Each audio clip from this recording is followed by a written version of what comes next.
सारथी। नमस्कार, देश की बात में आपका स्वागत है। मैं हूं मनोज मानस। खबरों का रुख करेंगे उससे पहले देख लेते हैं इस वक्त की अहम सुर्खियां।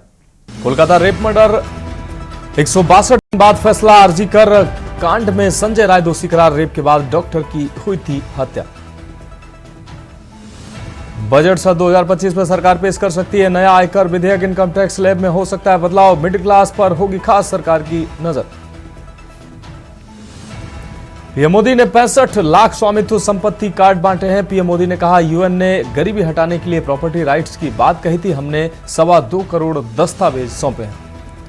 महाकुंभ में आस्था का सैलाब। पूर्व राष्ट्रपति रामनाथ कोविंद, रक्षा मंत्री राजनाथ सिंह, सांसद रवि किशन ने लगाई आस्था की डुबकी।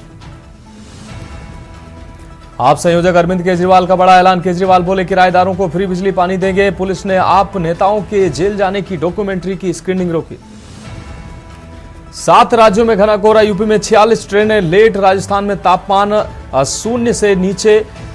हिमाचल में बर्फबारी से 2 नेशनल हाईवे और टनल बंद किए गए। खबरों का सारथी। और अब खबरें विस्तार से। दिल्ली विधानसभा के चुनाव दंगल में गहमा गहमी तेज होती जा रही है। इस बीच आम आदमी पार्टी ने नई दिल्ली विधानसभा सीट से बीजेपी उम्मीदवार प्रवेश वर्मा के समर्थकों पर अरविंद केजरीवाल पर हमले का आरोप लगाया। आपका दावा है कि नई दिल्ली विधानसभा क्षेत्र में प्रचार के दौरान उन पर पथराव किया गया। वहीं दूसरी तरफ बीजेपी नेता प्रवेश वर्मा का दावा है कि उनके समर्थकों पर गाड़ी चढ़ाई गई। प्रवेश वर्मा ने दावा किया कि अरविंद केजरीवाल ने उनके समर्थक पर गाड़ी चढ़ाई है, जिससे बीजेपी कार्यकर्ता की टांग में चोट आई है। उन्होंने कहा कि मैं कार्यकर्ता को देखने लेडी हार्डिंग हॉस्पिटल जा रहा हूं। वहीं इसको लेकर आम आदमी पार्टी की तरफ से एक्स हैंडल पर लिखा गया कि हार के डर से बौखलाई बीजेपी अपने गुंडों से अरविंद केजरीवाल पर हमला करवाया है। बीजेपी प्रत्याशी प्रवेश वर्मा के गुंडों ने चुनाव प्रचार करते वक्त अरविंद केजरीवाल पर ईंट पत्थर से हमला कर उन्हें चोटिल करने का प्रयास किया ताकि वो प्रचार न कर सकें। बीजेपी वालों, तुम्हारे इस कायराने हमले से केजरीवाल डरने वाले नहीं। दिल्ली की जनता तुम्हें इसका करारा जवाब देगी। ये एक्स पर ट्वीट के माध्यम से आम आदमी पार्टी की तरफ से आरोप लगाए गए। अगली अहम खबर का रुख करते हैं। राजधानी दिल्ली में आगामी विधानसभा चुनाव को लेकर तमाम प्रत्याशियों ने अपने अपने प्रचार में पूरी ताकत झोंक रखी। इसी कड़ी में रोहिणी विधानसभा से भाजपा प्रत्याशी विजेंद्र गुप्ता ने शनिवार को अपने चुनावी कार्यालय का उद्घाटन किया। इस उद्घाटन समारोह के मौके पर केंद्रीय राज्य मंत्री हर्ष मल्होत्रा मुख्य अतिथि के तौर पर, साथ ही स्थानीय सांसद योगेंद्र चंदोलिया भी मौजूद रहे। चुनावी कार्यालय का उद्घाटन पूरे विधि विधान के साथ हवन करके किया गया। इस खास मौके पर केंद्रीय राज्य मंत्री हर्ष मल्होत्रा ने कहा कि इस बार दिल्ली की जनता मन बना चुकी है। जो भ्रष्टाचारी केजरीवाल को भगाना है और भाजपा का मुख्यमंत्री बनाना है। भाजपा प्रत्याशी विजेंद्र गुप्ता को लेकर हर्ष मल्होत्रा ने कहा कि वो रोहिणी की जनता के लाडले हैं और घर घर में उन्होंने अपनी पहचान बनाई है। उन्होंने कहा कि रोहिणी की जनता विजेंद्र गुप्ता को सबसे ज्यादा मतों से जिताकर भेजेगी। आज कार्यालय का उद्घाटन है, चुनाव कार्यालय का, और कार्यकर्ताओं में उत्साह है। भारतीय जनता पार्टी के प्रति लोगों में उत्साह है कि भाजपा की सरकार दिल्ली में बनेगी और इस बार अभूतपूर्व प्रचंड बहुमत से भारतीय जनता पार्टी की सरकार आएगी। देखिए, रोहिणी विधानसभा भारतीय जनता पार्टी का जबरदस्त गढ़ है और विजेंद्र गुप्ता जी के जो काम हैं, 15 साल उनके कॉर्पोरेशन के सेना के काम और 10 साल उनके विधानसभा के विधायक होने के नाते पार्टी के जनप्रिय नेता हैं और कार्यकर्ताओं के बीच की आवाज़ हैं। उन्होंने इस रोहिणी को विकास करने में उनका एक बहुत महत्वपूर्ण योगदान है, चाहे कॉरपोरेशन हो, चाहे दिल्ली सरकार हो और चाहे दिल्ली विकास प्राधिकरण हो। उन्होंने अपने काम के आधार पर अपनी पहचान बनाई है। आज उनका उद्घाटन होगा और चुनाव बहुत ताकत से भारतीय जनता पार्टी लड़ेगी। हमारे वरिष्ठ नेता हैं, पूर्व प्रदेश अध्यक्ष रहे हैं और आज उनके हवन के बाद, यहाँ पर उद्घाटन के बाद पदयात्राएं प्रारंभ होंगी और हम निश्चित तौर पर 5 तारीख को मतदान के बाद हम जो है 8 तारीख की केवल प्रतीक्षा होगी, उनकी घोषणा होगी, जीतेंगे और दिल्ली में भारतीय जनता पार्टी सरकार बनाएगी। अगली खबर का रुख करते हैं। खबर पानीपत से है, जहां समालखा थाना पुलिस ने नशे के खिलाफ कार्रवाई करते हुए गुजरात ले जाई जा रही अवैध शराब लदी क्रेटा गाड़ी सहित तस्कर को गिरफ्तार करने में बड़ी सफलता हासिल की है। समालखा पुलिस ने गुप्त सूचना के आधार पर शुक्रवार की रात करीब 11 बजे हल्दाना बॉर्डर से पुलिस ने 7 पेटी red level, signature, black level, मार्का अंग्रेजी अवैध शराब को बरामद कर आरोपी सप्लायर को गिरफ्तार करने में सफलता हासिल की है।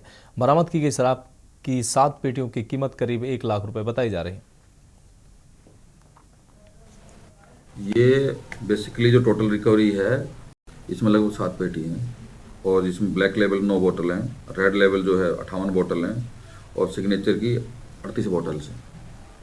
सर कहाँ से पकड़ा हुआ है सर? कहाँ के लिए? ये हमने अल्दाना चौकी के सामने पकड़ा है। ये गुजरात का रहने वाला लड़का है इरफान नाम का, और एक मोनू नाम का लड़का है जो इनको सप्लाई करके देता है। वो पट्टी कल्याण का रहने वाला है। जो इरफान है सिर्फ सप्लायर है, जो आगे रिसीवर जो है वो एक राजू नाम का लड़का है, अहमदाबाद का रहने वाला है।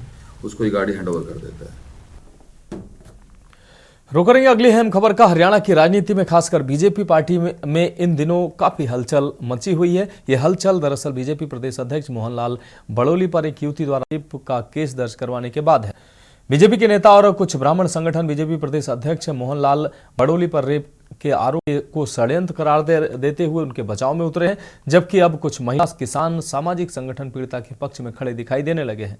आज रोहतक में बीजेपी प्रदेश अध्यक्ष मोहनलाल बड़ोली और बीजेपी के पूर्व नेता रॉकी मित्तल पर हिमाचल में एक युवती ने होटल में रेप केस में दोनों की गिरफ्तारी की मांग को लेकर प्रदर्शन किया। इन सामाजिक संगठनों ने बीजेपी प्रदेश अध्यक्ष मोहनलाल बड़ोली की गिरफ्तारी जल्द से जल्द करने की मांग की है। ये भाजपा के जो राज्य अध्यक्ष है मनोहर बड़ौली और रॉकी मित्तल के ऊपर गैंगरेप का आरोप लगा और 48 दिन हो गए एफआईआर को दर्ज हुए, लेकिन आज तक उनकी गिरफ्तारी नहीं की गई है। और जो बकवास करते थे कि पर्ची खर्ची, महिला काम मांगने गई थी, ये हालात बता रहे कि पर्ची खर्ची थी नहीं, लड़की भी चाहिए इनको। और अगर लड़कियों के साथ गैंगरेप करते हैं तो उनको ये भी बता रहे साथ में कि गायब करवा देते हैं, हम पता नहीं लगने देते हैं। तो ये जो इस तरह का आतंकवादी राज चला रखा है, ये चलेगा नहीं। आज हम इकट्ठे हुए हैं ये मांग करने के लिए कि कानून के हिसाब से कार्रवाई की जानी चाहिए।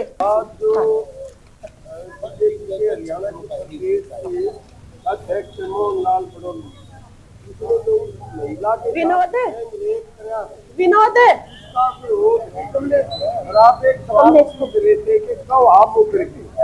पहले इसने पद पे हटाओ, इसने गिरफ्तार करो, फिर इसकी इंक्वायरी करो। सारी भूमि अदुतर हो जाएगी जितनी भी भूमि कर जाती है, क्योंकि जो इतना अध्यक्ष पद पर रहेगा इसने प्रभावित करेगा, गवाह नहीं करेगा और लोगों में भी करेगा।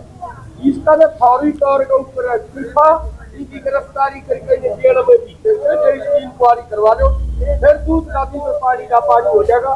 जो इतने पद पर रहेगा इतने प्रभावित करेगा, गवाह नहीं बिगड़ा होगा और लोग नहीं बिगड़ा होगा।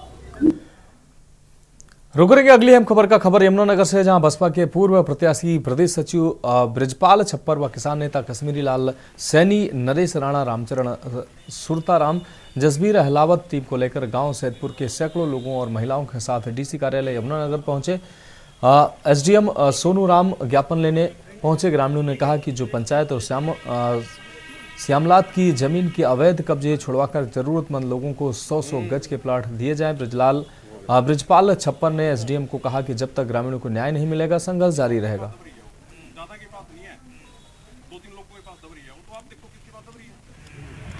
ठीक है, ये है कोई केस कुछ चल रहा है, ज्ञापन किया तो एप्लीकेशन दी गई आज शांतिप्रिय ढंग से। ऐसे सरकूपर के अंदर अन्याय हो रहा है। पंचायत की जमीन है, सरकार की जमीन है,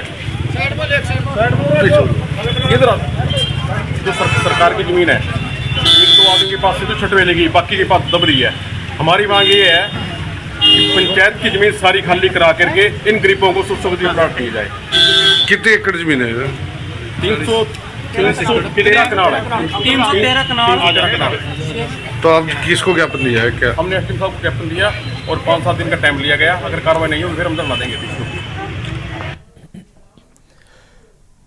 रुक रही अगली अहम खबर का। गुरुग्राम साइबर सिटी में एक घर को अपना आपको बता दें, एक घर अपना बनकर रह गया है सपना। दरअसल साइबर सिटी के सेक्टर 36 में सिग्नेचर ग्लोबल सिटी ने ग्लोबल सोसाइटी का निर्माण किया गया था। खरीदारों की माने तो 2 साल पहले उन्होंने अपने घर का सपना सजो कर रखा था। इस सोसाइटी में पैसा भी लगा दिया था। 2 साल बीतने के बाद भी न तो सोसाइटी की बाउंड्री वॉल हुई है और न ही मेन गेट बना है। इतना ही नहीं, सोसाइटी में आने जाने का रास्ता तक नहीं बना है, जबकि बिल्डर ने बुकिंग के समय सोसाइटी कंप्लीट करने और पोजीशन देने के दौरान सोसाइटी में स्विमिंग पूल और पार्किंग की सुविधा मुहैया कराने की बात कही थी। लेकिन अभी तक स्विमिंग पूल बनकर तैयार नहीं हुआ है। बिल्डर ने जो फ्लैट बनाकर दिए हैं वह 2 साल में ही जर्जर अवस्था में पहुंच गए हैं। दीवारों से पानी बहने लगा है। इतना ही नहीं, प्लास्टर झड़कर नीचे गिरने लगा है। बिल्डर से कई बार शिकायत की जा चुकी है, लेकिन बिल्डर सुनने को तैयार नहीं है।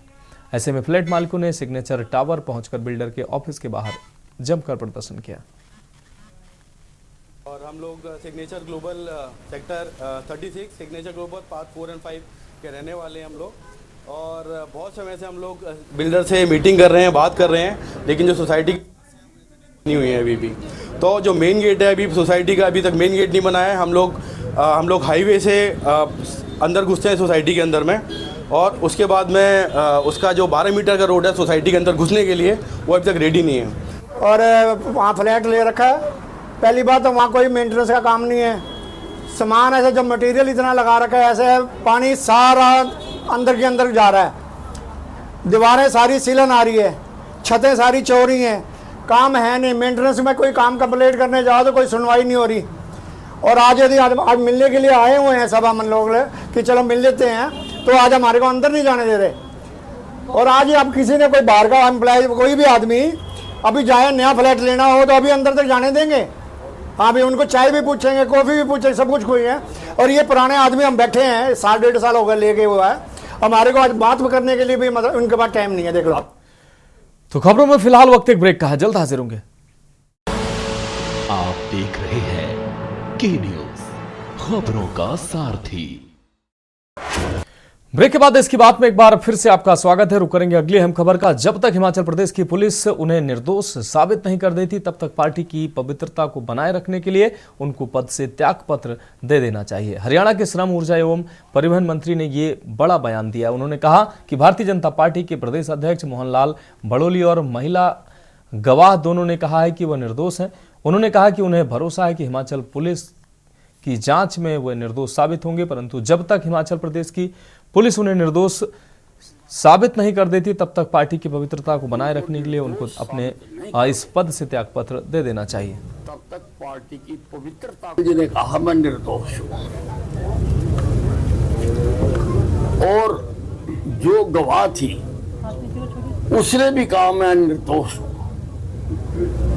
और मुझे पूरा भरोसा है कि हिमाचल पुलिस की जांच में भी वो निर्दोष साबित होंगे। परंतु जब तक हिमाचल की पुलिस उनको निर्दोष साबित नहीं कर देती, तब तक पार्टी की पवित्रता को बनाए रखने के लिए उनको इस पद से त्याग पत्र दे देना चाहिए।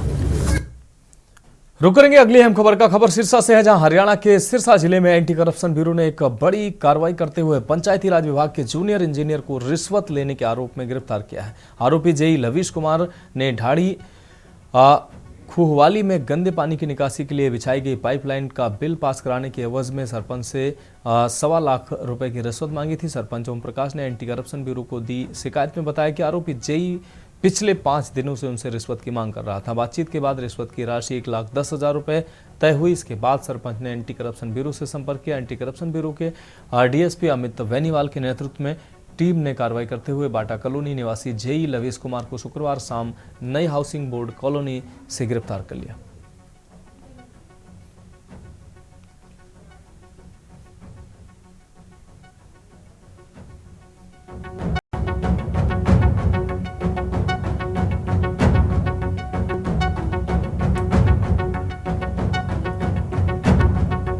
ये हमारे माननीय एडीजीपी साहब एंटी करप्शन ब्यूरो श्रीमान आलोक मित्तल साहब व हमारे इंसार रेंज के आदरणीय एसपी साहब श्री अनिल यादव जी के दिशा निर्देश पर हमने कार्रवाई करी है।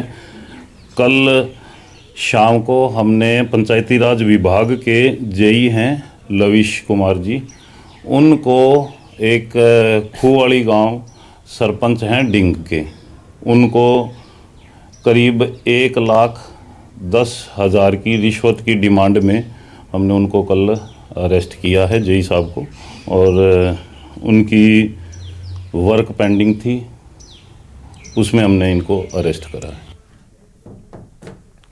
रुक करेंगे अगली अहम खबर का। छत्तीसगढ़ के बीजापुर में विगत दिनों हुए एनडीटीवी के पत्रकार मुकेश चंद्राकर की क्रूर एवं निर्मम हत्या के उपरांत छत्तीसगढ़ के साथ साथ देश भर के पत्रकारों में रोष व्याप्त है। पिछले दिनों भारतीय श्रमजीवी पत्रकार संघ की पश्चिम बंगाल के राष्ट्रीय कार्यकारिणी की बैठक में हत्या की कड़ी शब्दों में निंदा करते हुए हत्याकांड में संलिप्त सभी दोषियों को फांसी की सजा दिलाने की मांग की गई है। साथ ही राष्ट्रीय कमेटी की ओर से राष्ट्रीय महासचिव शहनवाज हसन के नेतृत्व में जांच समिति भेजने का निर्णय लिया गया था। इससे पूर्व बीएसपीएस छत्तीसगढ़ एवं रायपुर प्रेस क्लब के पदाधिकारियों ने मुख्यमंत्री विष्णुदेव साय सरकार से 1 करोड़ रुपए की राशि की आर्थिक सहायता की मांग सहित स्पीडी ट्रायल की मांग की गई थी। आज जिसमें राष्ट्रीय पत्रकार संघ, भारतीय श्रमजीवी महासचिव छत्तीसगढ़ के बीजापुर पहुंचे। उनके साथ राष्ट्रीय संगठन सचिव गिरधर शर्मा, राष्ट्रीय सचिव सुखनंदन आदि शामिल हुए। दिवंगत पत्रकार मुकेश चंद्राकर के परिजनों से भी मिले।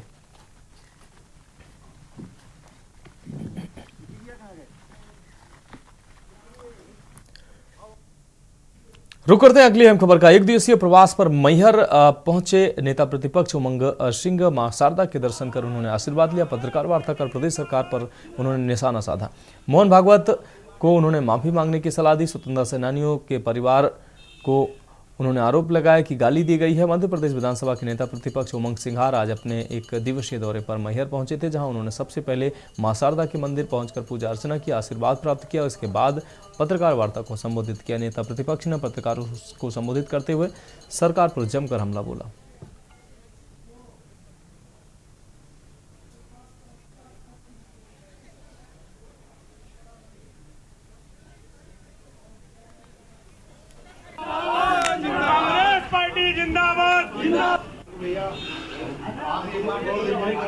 कि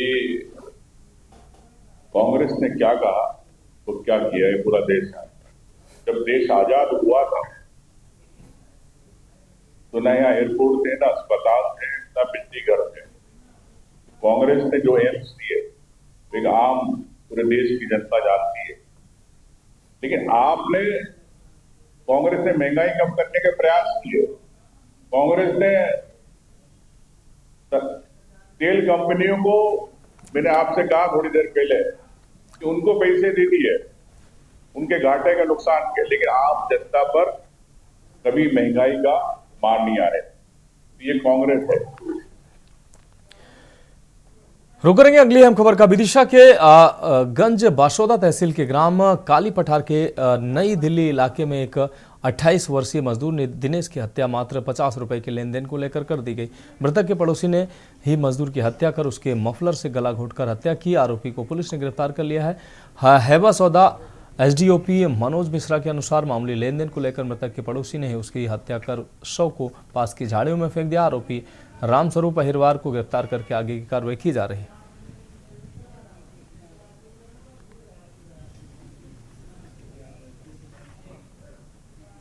जानकारी मिली कि जो शव मिला है वो दिनेश पिता खुशीलाल अहिरवार का है, जो वहीं लाल काली पठार में नई दिल्ली क्षेत्र कहलाता है, वहाँ का वो रहने वाला है।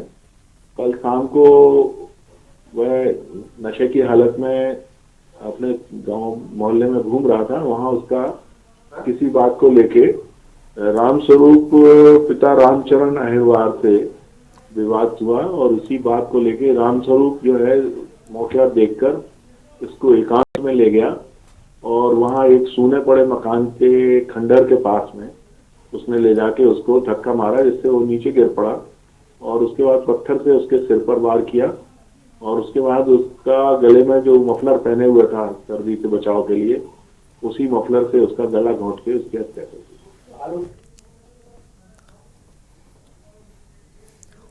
अगली खबर का रुख करेंगे। खबर कानपुर से, जहां हुक्का व्यापारी को छोड़ने का मामला है। ये 2 दारोगा और 1 सिपाही को निलंबित किया गया है। जांच में दोषी पाए जाने पर दारोगा सिपाही निलंबित हुए हैं। रेडियम टाउन्स की मिनी मेगा दुकान का मैनेजर था।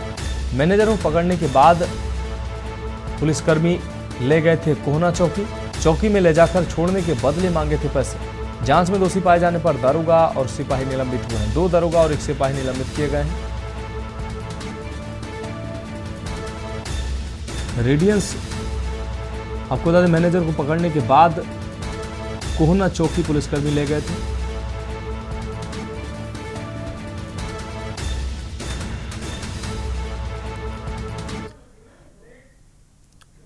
तो खबरों में वक्त एक और ब्रेक का, जल्द हाजिर होंगे। आप देख रहे हैं के न्यूज, खबरों का सारथी। ब्रेक के बाद देश की बात में एक बार फिर से आपका स्वागत है। रुक करेंगे अगली अहम खबर का। शहर कानपुर से एक खबर है, जहां शहर में धड़ल्ले से चल रहे अवैध हुक्का बार। मुंडीज रेस्टोरेंट के अंदर चल रहा था हुक्का बार। कानपुर पुलिस कमिश्नर का सख्त आदेश ताक पर रखकर यह हुक्का बार चल रहा था। कोहना थाना क्षेत्र में हुक्का बार का ये वीडियो वायरल हुआ है। आर्यनगर पुलिस चौकी के बगल में ये हुक्का बार चल रहा है। नियमों की धज्जियां उड़ा रहा है ये मूडीज रेस्टोरेंट, जिसमें हुक्का बार, खुलेआम हुक्का बार चल रहा है। मूडीज रेस्टोरेंट में हुक्का बार का वीडियो भी ये साफ तौर पर वायरल हो रहा है। रेस्टोरेंट के अंदर हुक्के का कस लगाते दिख रहे हैं युवा। तो मूडीज रेस्टोरेंट में हुक्का बार का ये वीडियो सामने आया है, जिसमें युवा हुक्के का कस लगाते नजर आ रहे हैं। तो कानपुर से अहम खबर, शहर में धड़ल्ले से चल रहा है अवैध हुक्का बार। रुक करेंगे अगली अहम खबर का। मेरठ से अगली अहम खबर, जहां पेट्रोल पंप कर्मी की नाले में गिरकर मौत का मामला। आपको बता दें, मृतक सुनील के नाले में गिरने की सीसीटीवी फुटेज सामने आई है। नशे की हालत में नाले में गिरता साफ तौर पर दिखा है मृतक सुनील। नाले में गिरकर डूबने से उसकी मौत हो गई। नाले से शव को निकालकर पुलिस ने पोस्टमार्टम के लिए भेजा है। पति पत्नी के झगड़े के बाद मायके में रह रही थी पत्नी। कोतवाली क्षेत्र के बुढ़ाना गेट चौकी के पास का ये पूरा मामला है।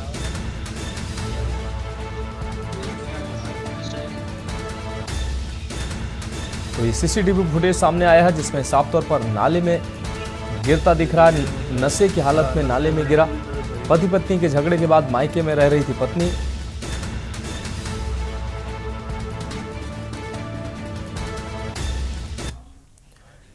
तो फिलहाल खबरों में वक्त एक और ब्रेक का, जल्द हाजिर होंगे। आप देख रहे हैं के न्यूज। ब्रेक के बाद देश की बात में एक बार फिर से आपका स्वागत है। बढ़ेंगे अगली खबर की ओर। झांसी के दीनदयाल सभागार में घरौनी का वितरण किया गया। घरौनी के माध्यम से सालों से अपनी खुद की संपत्ति के मालिकाना हक को लेकर परेशान लोगों को सीधी राहत मिली है। अब वह संपत्ति के माध्यम से अलग अलग विधाओं में लोन ले सकते हैं और अपने कारोबार को आगे बढ़ा सकते हैं। इस बारे में झांसी ललितपुर सांसद अनुराग शर्मा ने कहा कि प्रधानमंत्री मोदी की तरफ से ये बहुत अच्छी कारगर योजना है, जिसका लाभ उत्तर प्रदेश में 1 करोड़ से ज्यादा लोगों को मिला है। वहीं दूसरी तरफ नगर विधायक रवि शर्मा ने कहा कि इस योजना के माध्यम से बहुत सारे मामले अपने आप ही निस्तारित हो जाते हैं। अन्य विभागों में जाने की टेंशन भी बचती है।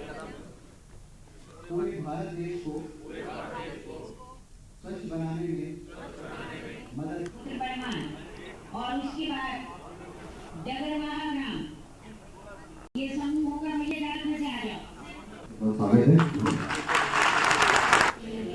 और 1 करोड़ पूरे उत्तर प्रदेश में बांटे जा रहे हैं, हिंदुस्तान में 2 करोड़।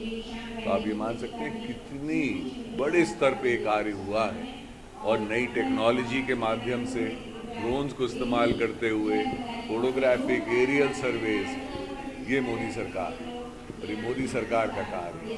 कितनी खुशी होती है कि कितना हमारे जीवन में परिवर्तन लाएगी इतनी बड़ी अभी ज़्यादातर ये सब ग्रामीण क्षेत्रों में ही बढ़ रहे हैं, क्योंकि ग्रामीण क्षेत्रों में किसी के पास भी कोई भी ऐसा दस्तावेज नहीं होता था जिससे वो अपना मालिकाना हक जता सके। निश्चित रूप से शहर में भी सर्वे प्रचलित है और शहर के लोगों को चिंता करने की जरूरत नहीं है।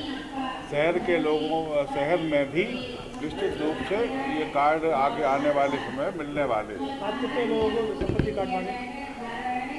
आज झांसी में ही लगभग 1.5 लाख परिवार से आच्छादित हुए। ये कानून के राज की ओर बढ़ता हुआ उत्तर प्रदेश है।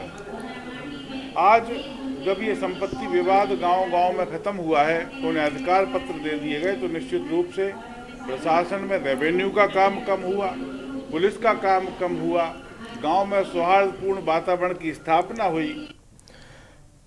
अब रुक करेंगे अगली अहम खबर का। रायबरेली जनपद में स्वामित्व योजना के तहत 477 गांवों में घरौनी का वितरण किया गया है। कुल 1,10,000 लाभार्थियों को घरौनी दी गई, जिससे उन्हें उनके घरों का मालिकाना हक स्वामित्व प्रमाणित हुआ है। यह वितरण कार्यक्रम शहर के रतापुर स्थित कम्युनिटी हॉल में आयोजित किया गया, जहां राज्य मंत्री स्वतंत्र प्रभार दिनेश सिंह ने लाभार्थियों को घरौनी सौंपी। कार्यक्रम में डीएम, एसडीएम समेत प्रशासनिक अधिकारी उपस्थित रहे।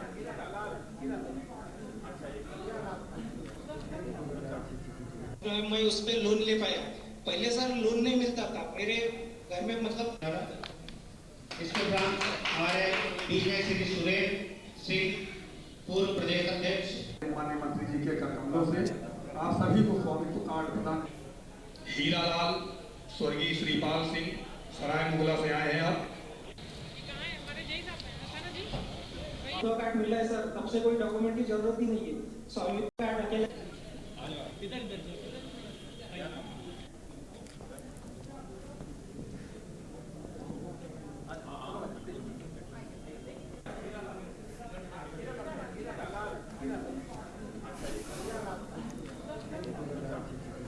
मैं उस पर लोन ले पाया। पहले सर लोन नहीं मिलता था मेरे घर में, मतलब इसके बाद हमारे डीजे श्री सुरेश सिंह पूर्व प्रदेश अध्यक्ष, माननीय मंत्री जी के कदमों से आप सभी को आज देश के यशस्वी प्रधानमंत्री जी के संकल्पों के आधार पर गांव में जैसे खेतों का स्वामित्व खतौनी के रूप में अंकित होता था राजस्व अभिलेखों में, वैसे ही अब घरों का स्वामित्व घरौनी के रूप में अंकित होगा। यह पहली बार हमारे देश में लागू हुआ है और देश के यशस्वी प्रधानमंत्री जी ने यह सपना 2014 में देखा था, जो आज फलीभूत होता दिखाई दे रहा है। निसंदेह जब हम घरौनी का स्वामित्व हमारे हाथ में होता है तो जैसे हम लाकर में जेवर रख करके संतुष्ट हो जाते हैं, जैसे बैंक के अकाउंट में धन रख करके संतुष्ट हो जाते हैं, वैसे ही घरौनी हाथ में होगी तो हमको आत्मसंतुष्टि होगी कि मेरे पास कुछ है। ऐसा नहीं है कि मेरे पास कुछ नहीं है। तो उसी भांति जैसे गाढ़ी कमाई का पैसा बैंक में होता है।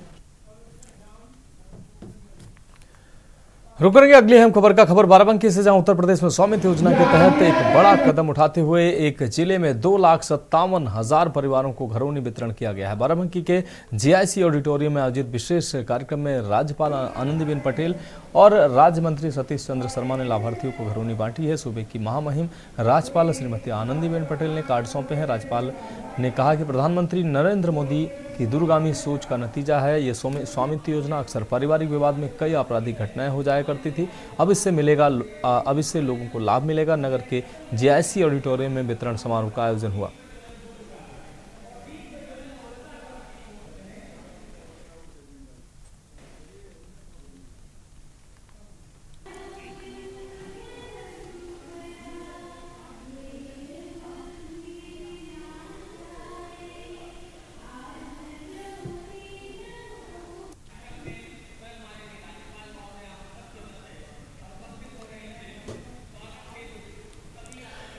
बढ़ेंगे अगली अहम खबर की ओर। प्रधानमंत्री नरेंद्र मोदी ने पूरे देश में ऑनलाइन स्वामित्व कार्ड वितरण कार्यक्रम का शुभारंभ किया। इस मौके पर उन्होंने विभिन्न प्रदेशों के स्वामित्व कार्ड धारकों से लाइव बातचीत की और कार्ड से मिलने वाले लाभ पर चर्चा की। प्रधानमंत्री ने लोगों को इस योजना के महत्व के बारे में बताया और कार्ड धारकों ने भी उनके इस प्रयास के लिए प्रधानमंत्री को धन्यवाद दिया।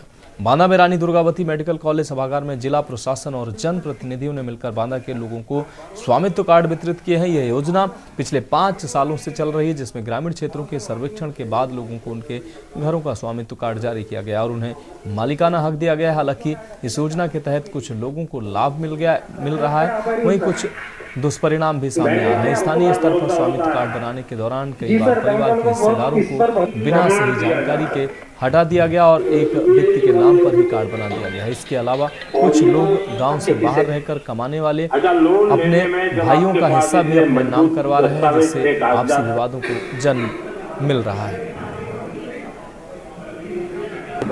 आज देश के विभिन्न प्रदेशों में भी और अपने बांदा जनपद में स्वामित्व कार्ड जो ग्रामीण क्षेत्र के गांव के लोगों के मकानात वगैरह बने होते थे, उनको स्वामित्व का अधिकार नहीं था। देश के यशस्वी प्रधानमंत्री आदरणीय नरेंद्र मोदी जी ने स्वामित्व योजना के अंतर्गत उनको यह अधिकार स्वामित्व का मिला है, जिसे घरौनी के रूप में जानते हैं, और इस अधिकार से वो ऋण ले सकते हैं। और तमाम ऐसे विवाद भी रहते थे, उनको निस्तारण के लिए भी महत्वपूर्ण दस्तावेज आज ग्रामीण अंचल को समर्पित हुआ है।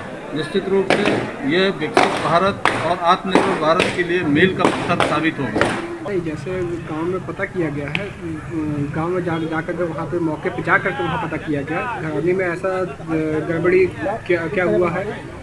जब हमने वहाँ मौके पे जाकर पता किया, जो वहाँ मौके पे रह रहा था तो उसके नाम दर्ज कर दिया गया। अगर वहाँ पे आसपास के लोगों ने बताया कि इसके तीन भाई हैं तो फिर तीनों का नाम दर्ज किया गया है।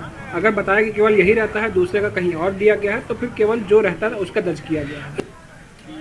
क्या नुकसान है? जैसे आप अभी आज के देश सोच लीजिए, गांव से बुलाया गया है, गरीब आदमी यहाँ दौड़ते दौड़ते बांधा चला रहा है, उसके पास खाने के हो, किराया हो या ना हो, क्या मतलब है? यही गांव में लेखपाल साहब को अवगत करा कर क्या गांव में ये जानकारी नहीं दी जा सकती थी? तो कहीं गरीबों का उत्पीड़न हुआ कि नहीं हुआ? ये दो पूरी खाने के लिए कोई नहीं है। सरकार तो हाँ होल में औपचारिकता पूरी कर रही, न जाने करोड़ों रुपया खर्चा करके आम आदमी ऊपर ये बोझ डाल रही। नमस्कार, इस समय हम खड़े हैं बांदा के महारानी दुर्गावती मेडिकल कॉलेज प्रेक्षागृह के बाहर, और अभी इस प्रेक्षागृह के अंदर माननीय प्रधानमंत्री नरेंद्र मोदी द्वारा घरौनी का वितरण किया गया है, उसका कार्यक्रम का उद्घाटन किया गया है, और प्रधानमंत्री ने ऑनलाइन लोगों से बात भी की है।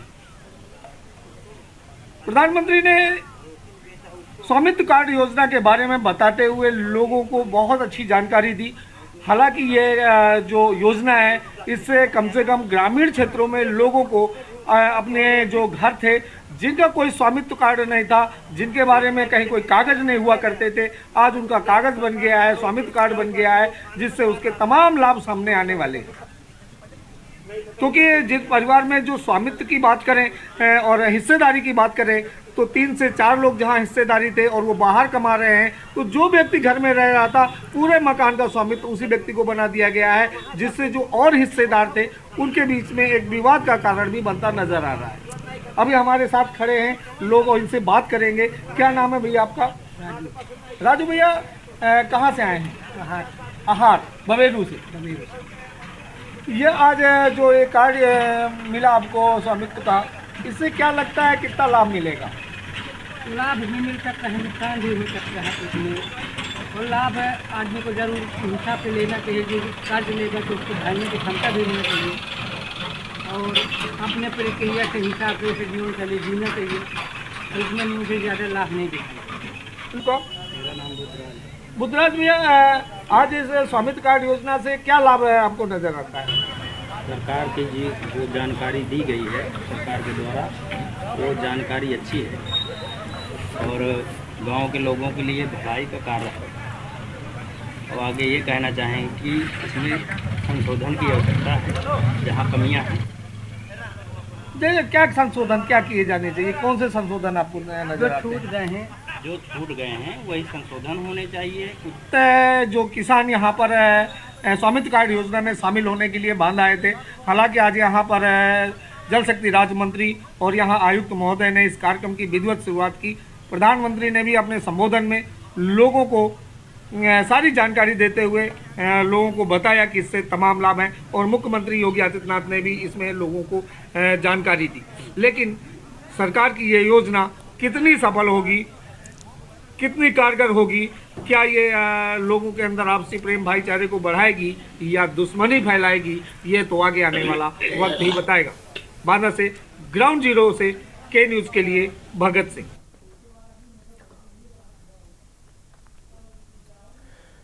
बढ़ेंगे अगली अहम खबर की ओर। कासगंज में स्वामित्व योजना के तहत घरौनी वितरण कार्यक्रम का आयोजन कलेक्ट्रेट परिसर सभागार में किया गया। इस मौके पर सदर विधायक देवेंद्र राजपूत, भाजपा जिलाध्यक्ष केपी सिंह सोलंकी और डीएम मेघा रूपम ने लाभार्थियों को स्वामित्व प्रमाण पत्र घरौनी सौंपी है। जनपद में लगभग 20,000 घरौनी लोगों को घरौनी दी गई है, जिससे उन्हें सरकारी योजनाओं का लाभ लेने में सहूलियत होगी। स्वामित्व निर्धारण से आवासीय जमीनी विवाद के मामले में कमी आने की उम्मीद है। घरौनी मिलने के बाद ग्रामीणों ने कहा कि इससे सभी को फायदा होगा और वे अब अपने घरों के मालिकाना हक को आसानी से प्रमाणित कर सकेंगे। कार्यक्रम में पत्रकारों को भी सम्मानित किया गया। इस अवसर पर डीएम मेघा रूपम, भाजपा जिलाध्यक्ष केपी सिंह के साथ अन्य लोग मौजूद रहे। शहरों में देखते थे, अब वो गाँव में मिलने लगे। ये हमारे सरकार की योजना है और मैं धन्यवाद देना चाहता हूँ माननीय प्रधानमंत्री जी को, माननीय मुख्यमंत्री जी को, कि हमारे किसानों के प्रति विचार विमर्श करके और घरौनी जो कार्यक्रम जो चलाया है वो बहुत ही सराहनीय है और हमारे ज़िले के लिए 20,000 के लगभग घरौनी वितरण कार्यक्रम आज संपन्न हुआ है। घरौनी वितरण योजना का शुभारंभ किया गया है, जिसके चलते कासगंज में जिलाधिकारी मेघा रूपम व विधायक कास सदर देवेंद्र और कासगंज जिलाध्यक्ष के द्वारा कासगंज के लगभग 20,000 किसानों को घरौनी वितरित किया गया, घरौनी वितरित की गई है। मेरे साथ कुछ लोग मौजूद हैं, पूछते हैं क्या नाम है आपका? तुलसी प्रसाद जी, जो आपको आज घरौनी वितरित की है, क्या कहेंगे इस बारे में? बहुत खुशी है, हमें इससे लोन मिल सकती है और कारोबार बढ़ा सकते हैं, हम अपना घर का व्यवसाय बढ़ाएंगे। और भी लोग मेरे साथ मौजूद। क्या नाम है आपका? प्रेम तिवारी, आज आपको घरौनी वितरित की गई है कार्यालय द्वारा, यहाँ से जिलाधिकारी द्वारा, क्या कहेंगे इस बारे में? शायद से ये है कि बिजनेस भी मिल सकती है, लोन भी मिल सकता है, ज़्यादा काम भी कर सकते हैं। मेरे साथ एक लोग और मौजूद हैं। क्या नाम है आपका? अवधेश तिवारी। अवधेश जी, आज आपको जो घरौनी दी गई है, आप सरकार ने इस तरह से आप लोगों को सुविधा दी है, आप इस सुविधा को किस तरह से देखते हैं? गवर्नमेंट इस समय जो भी काम कर रही है वो हमारे हित के लिए कर रही है, बस इतना ही कहना चाहेंगे। ये थे मेरे साथ कुछ किसान लोग जिन्होंने बताया कि घरौनी मिलने से इन्हें बहुत बड़ा फायदा हुआ। कासगंज से के न्यूज इंडिया के लिए प्रशांत सोनी। अगली अहम खबर का रुख करते हैं। खबर फतेहपुर से है, जहां कैबिनेट मंत्री राकेश सचान ने लाभार्थियों को घरौनियां बांटी। जिले में करीब 35,000 लाभार्थियों को घरौनियां बांटी गई हैं, जिससे आबादी क्षेत्र में हो रहे विवादों में राहत मिलेगी। मिलके उपचुनाव पर अखिलेश यादव के ट्वीट का जवाब उन्होंने दिया, कहा कि चुनाव में हार की हताशा साफ दिख रही है। ये हार का बयान है, इसलिए ईवीएम और अधिकारियों पर सवाल रामदास जी आएंगे, उधर से उस साथ सीढ़ी से बुलाइए, हमको लगता है इधर पत्रकार साथी हैं। कई साल पहले संयुक्त राष्ट्र दुनिया के एक ट्वीट आया है जिसमें उन्होंने कहा है कि वहां जिन अधिकारियों की नियुक्ति हो रही है वो बीजेपी की सह पे काम कर रहे हैं और चुनाव आयोग अपना काम करे ताकि चुनाव आयोग की जो निष्पक्षता है वो बरकरार रहे। कैसे देखते हैं अखिलेश के बयान को? ये हार का बयान है, जो पहले ही से हार रहे हैं, तो चुनाव आयोग और कहीं अधिकारियों के ऊपर कहीं इस तरह की बयानबाजी अभी कल कहने लगेंगे ईवीएम हैक कर लिया। तो चूंकि आपने देखा कि अभी 9 जगह चुनाव थे, 9 में 7 जगह भारतीय जनता पार्टी ने अपने प्रत्याशियों को उपचुनाव में जीत हासिल हुई। अगली खबर का रुख करेंगे। खबर जालौन से है, जहां पिछले कई दिनों से नगरपालिका उरई के विकास को लेकर उरई विधायक गौरीशंकर वर्मा द्वारा प्रयास किया जा रहा है। तो वहीं इसी को लेकर नगर विधायक ने मुख्यमंत्री योगी आदित्यनाथ से भी बात की, साथ ही विकास को लेकर उन्होंने अपना प्रपोजल रखा। उन्होंने कहा कि नगर विकास को लेकर पिछले कई दिनों से मांग की जा रही थी, जो आज पूरी हुई है। उत्तर प्रदेश के मुखिया योगी आदित्यनाथ ने प्रपोजल को स्वीकार करते हुए अग्रिम कार्रवाई हेतु निर्देशित किया है। इसको लेकर नगरवासियों ने खुशी जाहिर की।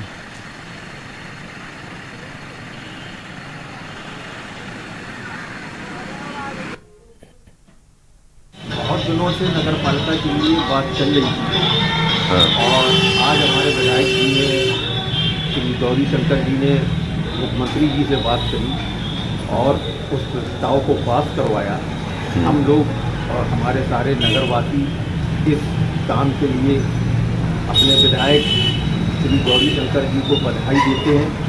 कल उत्तर प्रदेश यशस्वी मुख्यमंत्री आदरणीय योगी आदित्यनाथ से मैं मिला।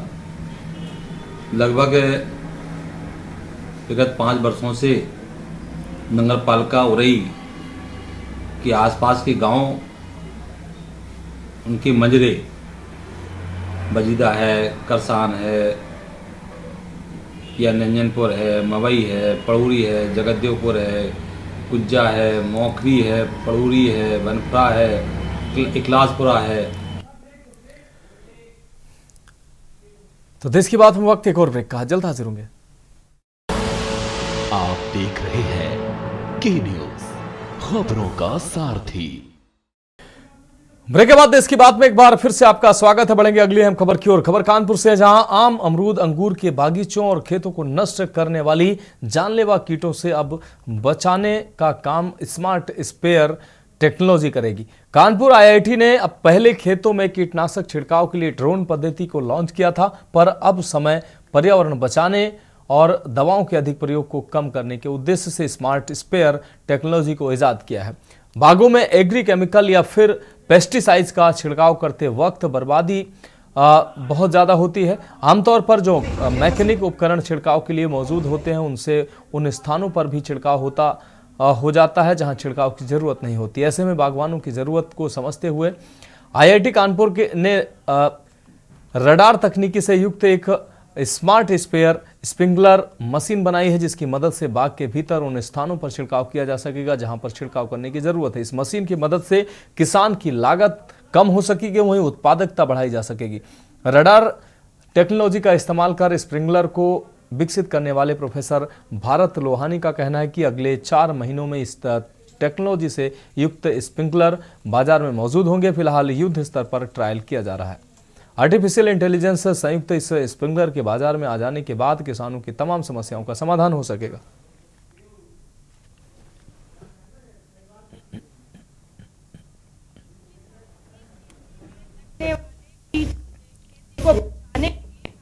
आईआईटी ने एक नई टेक्नोलॉजी को इजाद करा है और हम इस वक्त कानपुर आईआईटी के परिसर में ही मौजूद हैं और वो टेक्नोलॉजी आपको दिखा दे किस तरीके से जो पेड़ों में खरपतवार जैसे जानलेवा कीट लग जाते हैं और उनका छिड़काव करते हैं। मैनुअल तरीके से किसान जो है इन पेड़ों को बचाते हैं, उन पर छिड़काव करते हैं। हालांकि हाल ही में एक ड्रोन पद्धति भी आईआईटी ने लॉन्च करी थी कि ड्रोन से अब अपने पेड़ों को बचा सकेंगे, अपने खेतों को बचा सकेंगे। लेकिन अब जो है यहाँ पर कानपुर आईआईटी के जो शोधकर्ता हैं, उन्होंने एक नई प्रोजेक्ट लॉन्च करा है। ये प्रोजेक्ट हम लोग एक डीएसटी फंडिंग और हमारी एक यहाँ की इंक्यूबेट कंपनी है सिमडेस ऑटोनॉमी और एक हमारे इंडस्ट्री पार्टनर हैं एवी एग्रीटेक, इन लोगों ने हम लोगों ने मिलकर साथ किया है।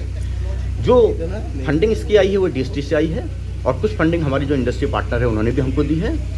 तो अभी तक जो क्या होता था कि जो पुरानी टेक्नोलॉजी होती थी, उस पुरानी टेक्नोलॉजी में मैकेनिकल स्प्रेयर होते थे ऑर्चर्ड्स के लिए, वो इंटेलिजेंट नहीं थे और वो गार्डन में जहाँ भी जाएंगे, चाहे ज़रूरत है या नहीं है, वो स्प्रे करते रहते थे। उसकी वजह से जो एग्रोकेमिकल्स होते थे, जो फर्टिलाइजर्स होते थे, जो इंसेक्टिसाइड्स होते थे, उनकी बहुत बर्बादी होती थी, कॉस्ट ज़्यादा लगती थी, प्लस एक एनवायरनमेंट में, पर्यावरण में उसका दुष्प्रभाव पड़ता था, क्योंकि जहाँ हमें ज़रूरत नहीं वहाँ भी हम स्प्रे कर रहे हैं। तो हम लोगों ने क्या किया इस टेक्नोलॉजी में, हमने अपनी जो, क्योंकि मैं इस टेक्नोलॉजी में लेडार में बहुत पहले 2002-03 से मैं काम कर रहा हूँ, लेडार टेक्नोलॉजी यूज़ करके मैंने अब इस सिस्टम को एक आँख दे दी है, एक इंटेलिजेंस दे दी है। हमारे पास सेंसर्स हैं, लेडार सेंसर्स, जो कि एनवायरनमेंट को देखते हैं। वो ये देखते हैं कि पूरा डेटा कलेक्ट करते हैं, 3D डेटा।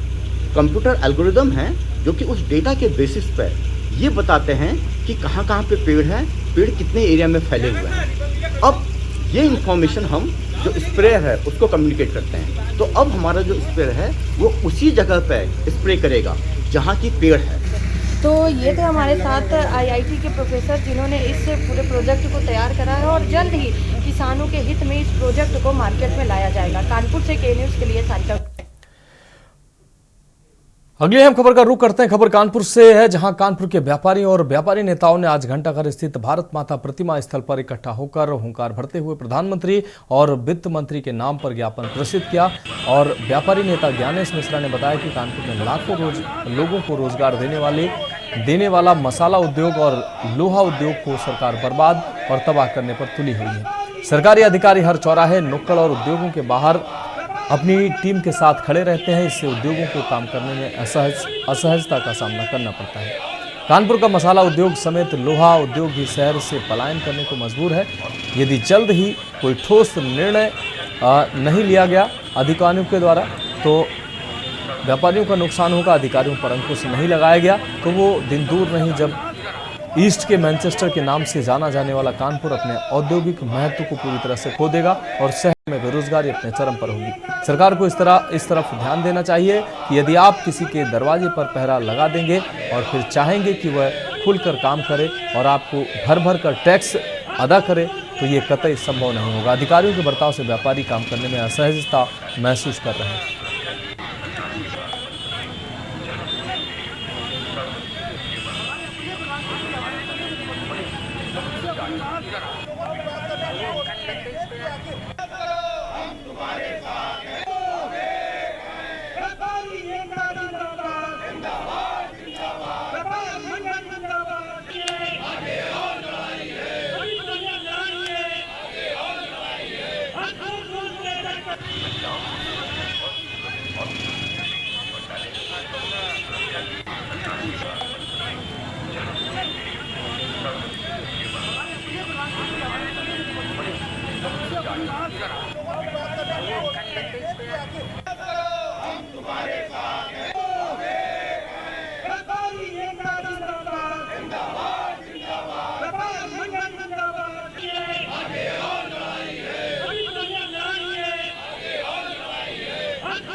जुलाई 2017 को जब देश में जीएसटी आया था तो एक व्यवस्था उत्तर प्रदेश में और कुछ अन्य प्रदेशों में चल रही थी। बॉर्डर पे चौकियां बनी थी, निगरानी चौकियां, वो समाप्त कर दी गई थी। तो वो नियमावली में था। लेकिन आज फिर से वर्तमान समय में लगभग 7-7.5 साल बाद उद्योगों के बाहर इस तरह से अस्थायी निगरानी चौकियां 24 घंटे के लिए लगा दी गई। एक उद्योग में, पान मसाला उद्योग में और लोहा में, दोनों में लगा दिया गया। पान मसाला हमारी कानपुर की पहचान, कानपुर की शान हुआ करता है। मैं अध्यक्ष हूँ भारतीय उद्योग व्यापार मंडल कानपुर महानगर का। देखिए, लगातार 2 माह से कानपुर में लोहा व्यापारियों के ऊपर और पान मसाला फैक्ट्रियों के बाहर निगरानी की जा रही है। 2017 में जीएसटी आया है, उसके बाद लगातार व्यापारी बेहिचक होकर व्यापार कर रहा था। खासकर कानपुर का व्यापारी वैसे ही बहुत परेशान था। और इस बीच एक लखनऊ के एक अधिकारी जिनकी आज 3 माह पहले कानपुर में विजिट हुई और उनके आने के बाद से लगातार उन्होंने पान मसाला व्यापारियों को, उद्यमियों को और लोहे के व्यापारियों को अपने टारगेट में लेते हुए उनकी निगरानी लगातार। अब रुक करेंगे अगली अहम खबर का। झांसी के दीनदयाल सभागार में घरौनी का वितरण किया गया। घरौनी के माध्यम से सालों से अपनी खुद की संपत्ति के मालिकाना हक को लेकर परेशान लोगों को सीधी राहत मिली है। अब वह संपत्ति के माध्यम से अलग अलग विधाओं में लोन ले सकते हैं और अपने कारोबार को आगे बढ़ा सकते हैं। इस बारे में झांसी ललितपुर सांसद अनुराग शर्मा ने कहा कि प्रधानमंत्री मोदी की तरफ से यह बहुत अच्छी कारगर योजना लागू की गई है, जिसका लाभ उत्तर प्रदेश में 1 करोड़ से ज्यादा लोगों को मिला है। वहीं दूसरी तरफ नगर विधायक रवि शर्मा ने कहा कि इस योजना के माध्यम से बहुत सारे मामले अपने आप ही निस्तारित हो जाते हैं, अन्य विभागों में जाने की टेंशन भी बचती है। एक कदम पूरे भारत देश को स्वच्छ बनाने में और 1 करोड़ उत्तर प्रदेश में बांटे जा रहे हैं, हिंदुस्तान में 2 करोड़। तो आप ये मान सकते हैं कितनी बड़े स्तर पे कार्य हुआ है। और नई टेक्नोलॉजी के माध्यम से ड्रोन्स को इस्तेमाल करते हुए फोटोग्राफिक एरियल सर्वेस, ये मोदी सरकार और ये मोदी सरकार का कार्य है। कितनी खुशी होती है कि कितना हमारे जीवन में परिवर्तन लाएगी इतनी बड़ी स्कीम। अभी ज़्यादातर ये सब ग्रामीण क्षेत्रों में ही बट रहे हैं, क्योंकि ग्रामीण क्षेत्रों में किसी के पास भी कोई भी ऐसा दस्तावेज नहीं होता था जिससे वो अपना मालिकाना हक जता सके। निश्चित रूप से शहर में भी सर्वे प्रचलित है और शहर के लोगों को चिंता करने की जरूरत नहीं है। शहर के लोगों, शहर में भी निश्चित रूप से ये कार्ड आगे आने वाले समय मिलने वाले हैं। आज कितने लोगों को संपत्ति कार्ड मांगे? आज झांसी में ही लगभग 1.5 लाख परिवार से आच्छादित हुए। ये कानून के राज की ओर बढ़ता हुआ उत्तर प्रदेश है। आज जब ये संपत्ति विवाद गांव-गांव में खत्म हुआ है तो उन्हें अधिकार पत्र दिए गए, तो निश्चित रूप से प्रशासन में रेवेन्यू का काम कम हुआ, पुलिस का काम कम हुआ, गांव में सौहार्दपूर्ण वातावरण की स्थापना हुई। बात करेंगे अगली अहम खबर की। मिर्जापुर जिले में स्थित ऐतिहासिक राम जानकी मंदिर से 30 करोड़ की अष्टधातु की मूर्ति चोरी का मामला पुलिस ने सुलझा लिया है। मंदिर के पुजारी ने अपने साथियों के साथ मिलकर मूर्ति चोरी की थी। मूर्ति चोरी में समाजवादी पार्टी का नेता भी शामिल है। पुलिस ने पुजारी और समाजवादी पार्टी के नेता समेत कुल 4 आरोपियों को गिरफ्तार कर जेल भेज दिया। जानकारी के मुताबिक पडरी थाना क्षेत्र के कठनी स्थित राम जानकी मंदिर से 14 जनवरी को प्राचीन अष्टधातु की मूर्ति चोरी हो गई थी। इस संबंध में मंदिर के पुजारी वंशी दास ने पडरी थाने में तहरीर देकर मामला दर्ज करवाया था। मूर्ति चोरी की जांच के दौरान जब सारी कड़ियों को जोड़कर जांच शुरू हुई और मंदिर के पुजारी से पूछताछ की गई तो इसके बाद घटना का चौंकाने वाला खुलासा हुआ। मंदिर से मूर्ति चोरी करने वाला मंदिर का पुजारी वंशीदास गुरु ही था। उसने अपना अलग मठ बनाने के लिए अपने साथियों के साथ मिलकर मंदिर से मूर्ति चोरी की थी। पुलिस पूछताछ में पुजारी ने बताया कि मंदिर के मालिकाना हक को लेकर महाराज जयराम दास और सतुआ बाबा के बीच विवाद चल रहा था।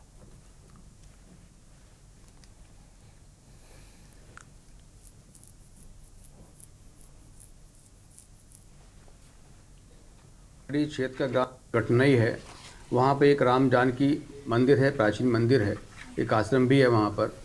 मकर संक्रांति के दिन ये सूचना प्राप्त हुई कि वहाँ पर राम जानकी मंदिर में 3 मूर्तियाँ राम लक्ष्मण और सीता जी की चोरी हो गई हैं। इस सूचना पर तत्काल उच्चाधिकारी द्वारा मौके का मुआयना किया गया, एफआईआर दर्ज करते हुए और सर्विलांस टीम और एसओजी टीम के साथ साथ थाना पुलिस को लगाया गया था। पुलिस द्वारा मेहनत करते हुए और त्वरित कार्रवाई करते हुए तीनों मूर्तियों को बरामद किया गया है। और जो वादी मुकदमा थे बंसी बाबा यही इसके मुख्य सूत्रधार निकले हैं। इनके द्वारा ही अपने साथियों से मिल करके मूर्तियां चोरी कराई गई थीं। तो फिलहाल देश की बात में अभी के लिए मेरे साथ इतना ही। मुझे दीजिए इजाजत और आप देखते रहिए के न्यूज़ इंडिया।